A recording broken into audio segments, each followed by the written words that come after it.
नमस्कार, मी आकाश जाधव। सारथी संस्थेमार्फत विकल्प देण्याची प्रक्रिया सुरू करण्यात आली आहे। सगळ्यात पहिल्यांदा टीआरटी आहे, त्यानंतर बार्टी। आता सारथीनं त्यांचे जे कोर्सेस आहेत त्यामध्ये यूपीएससी झालं, एमपीएससी राज्यसेवा झालं, त्यानंतर एसएससी, आयबीपीएस, एमईएस, जेएमएफसी या वेगवेगळ्या कोर्सेससाठी विद्यार्थ्यांना संस्था निवडीचा विकल्प हा सुरू केलेला आहे।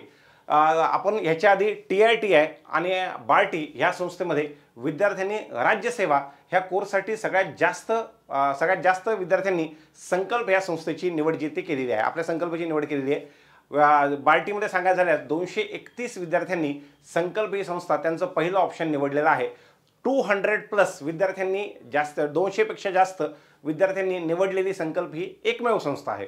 त्या पाठीमागं रिझन आहे की त्या पाठीमागं रिझन आपल्याकडे दिलीप खाटेकर सर आणि त्यांची पूर्ण टीम जी आहे ती तुमच्यासाठी कंटिन्युअस या गोष्टीसाठी झटत आहे।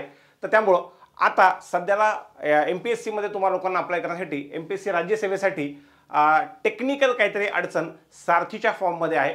तर त्यामुळं विद्यार्थ्यांना अजूनही सारथीच्या फॉर्ममध्ये त्यांच्या फॉर्ममध्ये ऑप्शनसाठी राज्यसेवेमध्ये संकल्प एज्युकेशन ऑप्शन दिसत नाही आहे। आज पुण्यामध्ये एक शासकीय सुट्टी आहे, त्यामुळे सध्याला सारथीचं ऑफिस बंद आहे।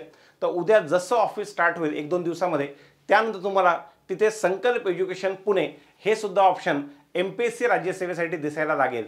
तर त्यामुळं जेव्हापर्यंत त्या दिलेल्या ऑप्शनमध्ये संकल्प एज्युकेशन पुणे हे ऑप्शन तुम्हाला एमपीएससी राज्यसेवेसाठी येत नाही, तेव्हापर्यंत तुमच्यापैकी कुणीही राज्यसेवेचा फॉर्म भरू नका।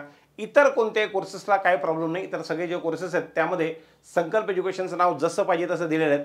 पण त्यातही काही टेक्निकल अडचण येत असेल तर तुम्ही 9762441100 किंवा 9545622622 किंवा 8087872315 किंवा 9657328006 यापैकी कोणत्याही नंबरवर कॉन्टॅक्ट करून तुम्ही त्याबद्दलची माहिती घेऊ शकता। पण विद्यार्थ्यांनी समजा अचानक घाई केली आणि पहिल्यांदा हे ऑप्शन भरून टाकले, कारण की ऑप्शन भरायला दिलेली डेट ही 30 तारखेपर्यंत आहे। पण एकदा जर तुम्ही फॉर्म भरून दिला नंतर त्याच्यामध्ये कसलंही एडिटचं ऑप्शन नसतं। त्यामुळं थोडंसं थांबा, 1-2 दिवसामध्ये तो इश्यू सॉर्ट होऊन जाईल, त्याच्यामध्ये संकल्पचं नाव येईल आणि मगच विद्यार्थ्यांनी जे ते आपला प्रेफरन्स फॉर्म जो तो भरायचा आहे। हीच माहिती या व्हिडिओच्या माध्यमातून मला तुमच्याकडे पाठवायची होती। तुमच्या ओळखीमध्ये जेही विद्यार्थी एमपीएससी राज्यसेवा करत असतील आणि ते मराठा किंवा कुणबी मराठा समाजाचे असतील तर त्यांच्यापर्यंत हा व्हिडिओ निश्चित पोहोचवा। धन्यवाद।